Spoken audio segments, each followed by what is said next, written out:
I want to get into a little bit here. Let's get into this draft a little bit, the combine, all that. I want to first off, you're kind of a trendsetter. Now, I don't know if you started a trend, I think. And we'll go Yeah. back to your combine because this is where this is where I started sticking up for you as an analyst because I was like, the hell with this 40 time. I watched the film and nobody ever beats the guy off the edge. That's all that matters to me. But you were a guy that projected first round. Maybe were ill-advised at working out at the combine. You didn't have the best performance there. And then it knocked you down. And I feel like you're kind of the poster child for what now agents look at it and go, wait, if he's being talked in the first round and we know the numbers might not be great or give something to question, then let's not have him work out at all. And I feel like you kind of started that, at least in my opinion. But please take us through that whole moment of your life and all the crap you had to go through there.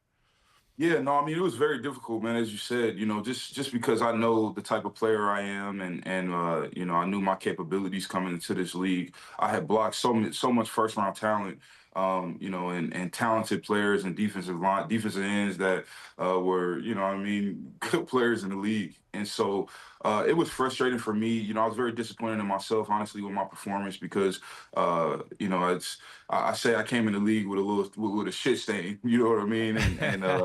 It's never a good feeling. But for me, man, I just, like I said, I've just always been aware, self-aware. I would tell you, even to this day, I am probably still one of the worst athletes in the NFL. But you turn on the film and I'm very functionally strong. I'm able to have good enough feet, really good feet to stay in front of the defender. I'm as long as ever. I'm as big as ever. And I got the capability and understanding of football, man. And I think that my IQ is something that really, one of the reasons I believe I was a third round pick is I feel like my meetings went really well. And, telling you guys straight, every NFL team asked me what I was going to run. Every NFL team asked me what I was going to bench. And I told them, I will be the slowest guy here, and that's not because I'm not a competitor, but during the draft prep, I think the fastest 40 I ran was a 5.7, 5.69. So what I mean. I am who I am, and I was very upfront with NFL teams. I told them, who I was, but I don't regret it, man. I'm glad that I ended up doing the combine. I ended up right at home coming out of college there in Baltimore, man, in a Right. familiar situation, and I'm going in, and we had so much success there as a team, and I got to go there, man, and continue my dad's legacy. You know what I mean? I was very happy to be a Raven, man, for a while. He never made a Pro Bowl, in his career, and I was able to do it twice there. So that was special. It's awesome. I mean, it really is cool because we have that debate all the time. It's like you take the film and what the guy looked like against good competition, or you take the numbers and the test. And some of the guys practice for the test, right? They practice just to be good at some of those combine drills. Chris is making me, and Pete is making me read some of these numbers from. Yeah, go ahead. You say I'm all doing the it bad against words my will. Yeah. I mean, he's so far away, but when I do see him in person, this could be a problem. So 2018 combine, it was 14 bench rep press. That was the worst 40-yard dash time, broad jump, vertical jump of anyone at the combine.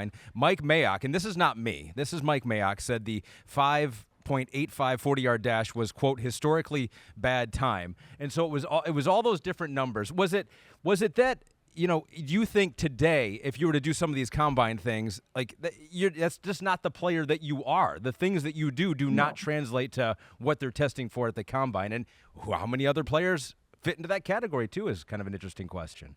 Yeah, to me, man, if I tested today, I'm not saying I would blow those numbers out of the water, but I'm definitely faster and stronger. So I've kind of proven that to myself. But to me, man, I think, and Baltimore got it right for me coming out of college, is evaluating the person, knowing the type of person that it is. And there's been so many examples of guys that have great combines and come to the NFL and aren't able to be productive. Bad combines come to the NFL and are able to be productive. A la Terrell Suggs or Calais Campbell. I remember those names coming up. Yeah, that's right. You know what I mean? There's guys that, didn't necessarily have great combines, but, have gone on and had amazing NFL careers. But I think when you evaluate the person and the person, and I took a ton of 30 visits, obviously the character was red flag just based off my performance. But given the opportunity to sit down, talk to an offensive line coach, talk to a general manager, you're going to know that I'm all ball. And I'm somebody, man, and I've always been like this. The more reps that I do, the better that I'm going to get. And so, man, coming into the league, I knew that, I've taken a ton of tackle reps against great players. At the time, left tackle, then getting to the NFL, transitioning to right, which was, very crazy large adjustment, man, somewhat difficult for me. But I think, man, really just evaluating the guy. When you know the person, good things happen. And so, you ask about other guys that aren't necessary, that haven't tested well but play well. I mean, I would imagine there's probably more guys that are around average to below average than we think.